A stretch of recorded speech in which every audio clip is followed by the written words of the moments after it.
Hello po sa inyong lahat mga ka-crypto. Ako po si Pinoy Crypto Trader at sa video na ito ay atin pong pag-uusapan ang aking technical analysis dito po kay Dog with Hat ngayon pong September 16 taong 2024. Pero quick update lamang po tayo dito kaya diretso na po tayo sa pagte-technical analysis sa kanyang daily chart time frame na ito.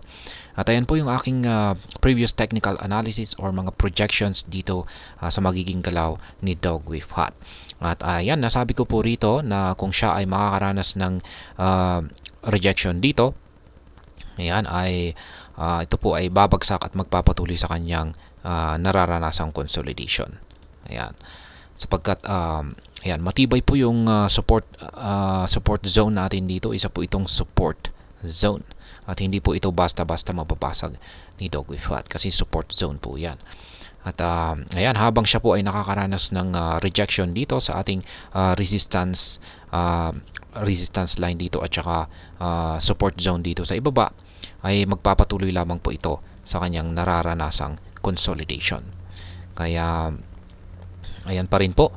Ngayon ay ang nakikita ko po sa magiging galaw na nitong si Dog with Hat sa mga paparating na araw ay mukhang magpapatuloy lamang po ito sa kanyang nararanasang consolidation. Kasi mapapansin po natin dito na lumiliit yung sukat ng ating Hall Switch indicator dito. At ngayon mas malala yung ating QQE mode indicator dito. Walang nabubuo na mga QQE bars. Ibig pong sabihin ay sobrang tamlay ng market ni Dog with Hat or wala po itong momentum para makaranas ng isang matinding price action. Kaya dahil diyan, kapag ganito po talaga yung kalagayan ng ating ng market, ng isang crypto market, isang asset, ay madalas pong nauuwi po ito sa isang consolidation. At kung mapapansin po natin dito ay simula pa noong mga September 3 ay nagsa-sideways lamang po ang galaw nitong si Dog with Hat. At base sa aking analysis ay mukhang magpapatuloy lamang po ito.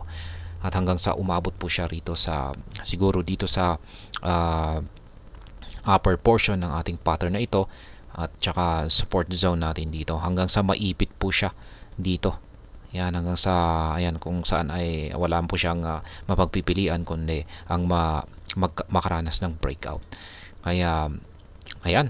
Pero kung sakaling biglang may nabuo po tayo na bullish momentum at nagawa po niyang basagin yung ating minor resistance line dito, at syempre kung nagawa na rin po niyang pagsabayin yung upper portion ng ating pattern na ito, ay syempre magdudulot po yan ng kanyang pag-angat sa presyo. At syempre aakyatin niya yung unang resistance line natin dito na nakaabang sa 1.976.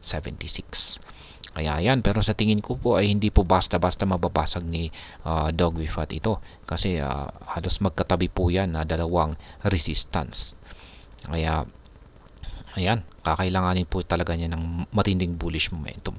Ngayon kung pag nakaranas naman po siya ng bearish momentum at ito po ay yan, bumagsak, saan ay nagawa po niyang tagusin yung ating support zone dito, ay makakaranas po siya ng matinding pagbagsak. Posible po siyang bumagsak hanggang dito sa sunod na major support line natin dito sa 1.001.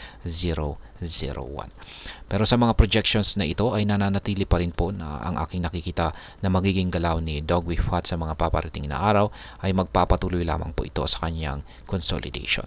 Kasi gaya nga ng aking sinabi kanina ay wala po siyang sapat na volatility. Pagdating po sa ating pag-i-spot trading dito kay Dog with Hat ay wala pong na-trigger na kahit anumang pending order. Kaya ayan, patuloy lamang po tayo sa pag-aabang sa ating mga pending orders na yan. At ayan, sa mga bago lamang po dito ay check na lamang po ninyo ang description ng video na ito para malaman kung anong platform at mga indicators ang ginagamit ko dito. At hanggang dito na lamang po tayo sa video na ito mga ka-crypto. Marami pong salamat sa panonood. Ingat po tayo lagi at God bless po sa ating lahat.